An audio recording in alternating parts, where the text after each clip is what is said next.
और लोकसभा चुनाव प्रचार के बीच कांग्रेस छोड़ने वाले महाराष्ट्र के दिग्गज नेता संजय निरुपम ने गांधी परिवार पर जबरदस्त हमला बोला है। उन्होंने कहा कि कांग्रेस में 5 पावर सेंटर बन गए हैं। इनमें सोनिया गांधी, राहुल गांधी और प्रियंका गांधी का नाम शामिल है। उन्होंने कहा कि कांग्रेस पार्टी वैचारिक रूप से बिखर चुकी है और दिशाहीन हो चुकी है। कांग्रेस पार्टी में इस समय टकराव चल रहा है, ये उनकी तरफ से कहा गया।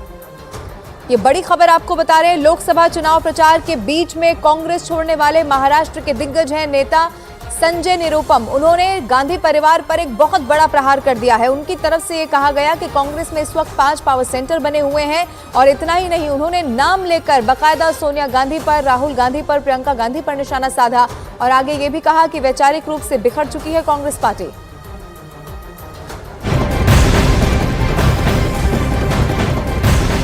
वहीं कांग्रेस छोड़ने के बाद संजय निरुपम ने न्यूज 18 इंडिया से खास बातचीत की है और अपने आगे के प्लान के बारे में जानकारी दी।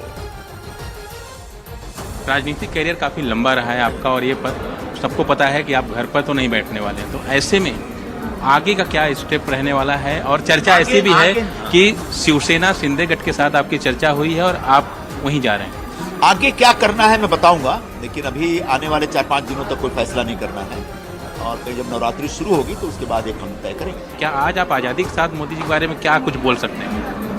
नहीं, प्रधानमंत्री नरेंद्र मोदी हिंदुस्तान के सबसे ज्यादा लोकप्रिय नेता हैं, इस बात से तो आप इनकार नहीं कर सकते। और उनकी लोकप्रियता के मुकाबले इस समय पूरे पॉलिटिकल स्पेक्ट्रम में कोई भी नेता नहीं है, ये एक सच है। और उनकी लोकप्रियता लगातार बढ़ रही है, तो ये एक सच है और इस सच को आपको स्वीकार करना पड़ेगा। नहीं स्वीकार करेंगे तो धीरे धीरे आपकी पार्टी सिमटती चली जाएगी।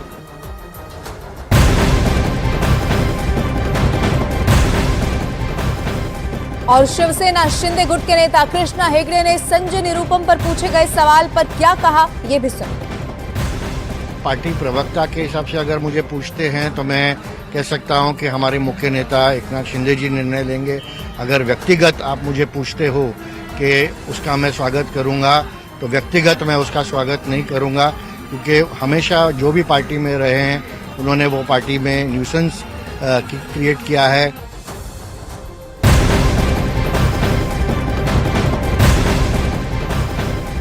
और जैसे जैसे पहले चरण के मतदान की तारीख नजदीक आ रही है, कांग्रेस में इस्तीफा देने की लग रहा है कि होड़ सी मच गई है। अब सवाल उठ रहे हैं कि राहुल गांधी पहले कांग्रेस को बचाएंगे या फिर इंडिया गठबंधन से मोदी सरकार को टक्कर देंगे।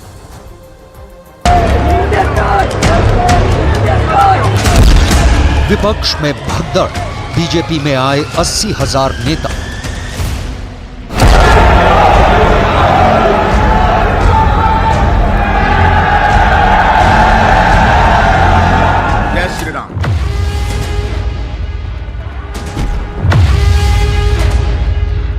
चाहता हूं कि मैं देश के विकास, देश की तरक्की के लिए भारतीय जनता पार्टी जुड़ा हूं और मैं इसके लिए लोगों का भला कर सकूं।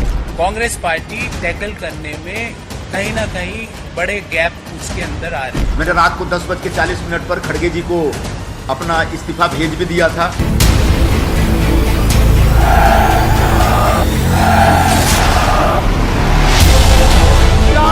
पार करनी है या नहीं करनी है?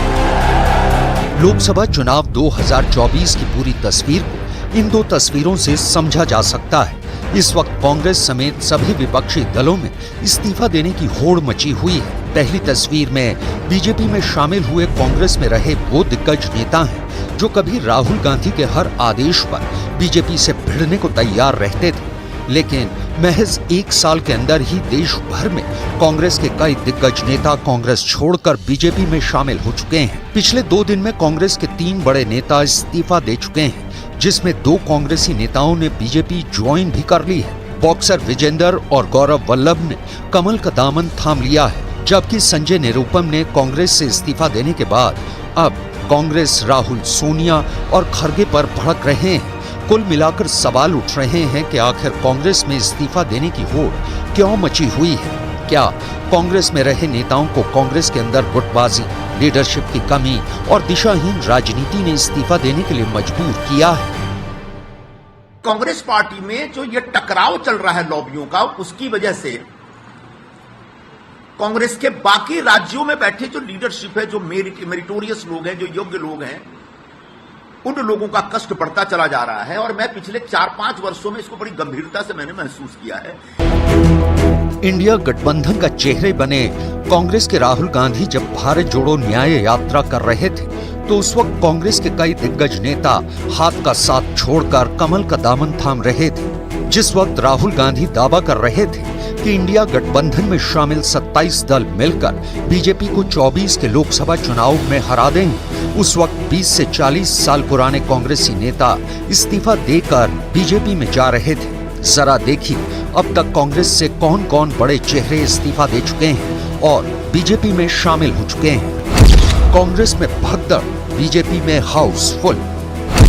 कांग्रेस से इस्तीफा देकर गौरव वल्लभ, अनिल शर्मा, विजेंद्र सिंह बीजेपी में शामिल हो चुके हैं। मार्च 2024 में नवीन जिंदल, रवनीत सिंह बिट्टू, परनीत कौर, सुरेश पचौरी बीजेपी में शामिल हो चुके हैं, जबकि फरवरी 2024 में कांग्रेस से इस्तीफा देकर अशोक चव्हाण बीजेपी में शामिल हुए। इसके अलावा सुनील जाखड़, हार्दिक पटेल, अमरिंदर सिंह, जितिन प्रसाद, आरपीएन सिंह, ज्योतिरादित्य सिंधिया, नारायण राणे, विजय बहुगुणा, रीता बहुगुणा, हेमंत बिस्व शर्मा, जगदम्बिका पाल बहुत पहले ही कांग्रेस से इस्तीफा देकर बीजेपी में शामिल हो चुके हैं। एक तरफ कांग्रेस में इस्तीफा देने की होड़ मची हुई है तो वहीं दूसरी तरफ बीजेपी में हाउसफुल जैसी स्थिति हो गई है।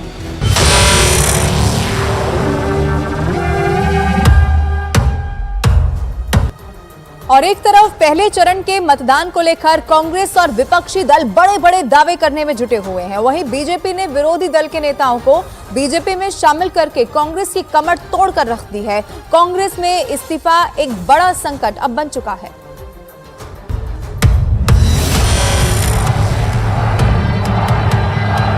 इधर बीजेपी दावा कर रही है कि विपक्ष के पास ना तो मुद्दा और ना ही दिशा है। पीएम मोदी दावा कर रहे हैं कि 10 साल में उनकी सरकार ने जनता को सिर्फ ट्रेलर दिखाया है, अभी पिक्चर तो बाकी है। बीजेपी के दावों में इसलिए भी दम नजर आता है क्योंकि रिसर्च में दावा किया गया है कि बीजेपी ने विपक्षी दल के नेता और कार्यकर्ताओं को बहुत बड़ी संख्या में शामिल किया है। जरा देखिए आंकड़ों में क्या दावा किया गया है। विपक्षी दलों के 80,000 नेता और कार्यकर्ता बीजेपी में शामिल हो चुके हैं। बीजेपी का टारगेट है कि वो 1 लाख से ज्यादा विपक्षी दल के नेता और कार्यकर्ताओं को बीजेपी में शामिल करे। दावों के मुताबिक अकेले मध्य प्रदेश में 17,000 कांग्रेसी कार्यकर्ता पार्टी छोड़कर बीजेपी में शामिल हुए हैं। बीजेपी में शामिल होने वालों में राष्ट्रीय स्तर ही नहीं बल्कि जिला स्तर के नेता भी शामिल हैं। इधर 1 अप्रैल 2024 तक लोकसभा चुनाव की घोषणा से अब तक राजस्थान में 1000 से अधिक कांग्रेस कार्यकर्ता और बड़े नेता बीजेपी में शामिल हो चुके हैं। कांग्रेस समेत सभी विपक्षी दलों में पार्टी छोड़ने वाले नेताओं की लाइन लगी हुई है, लेकिन हैरानी की बात यह है कि विपक्षी दलों के ये नेता पार्टी छोड़ने के बाद सीधे बीजेपी का दामन थाम रहे हैं। कुछ रिपोर्ट में यह कहा गया है कि अब तक 80,000 से ज्यादा विपक्ष के नेता और कार्यकर्ता बीजेपी को ज्वाइन कर चुके हैं। ऐसे हालात में यह सवाल खड़ा होता है कि 24 के लोकसभा चुनाव में विपक्ष पीएम मोदी का मुकाबला कैसे करेगा।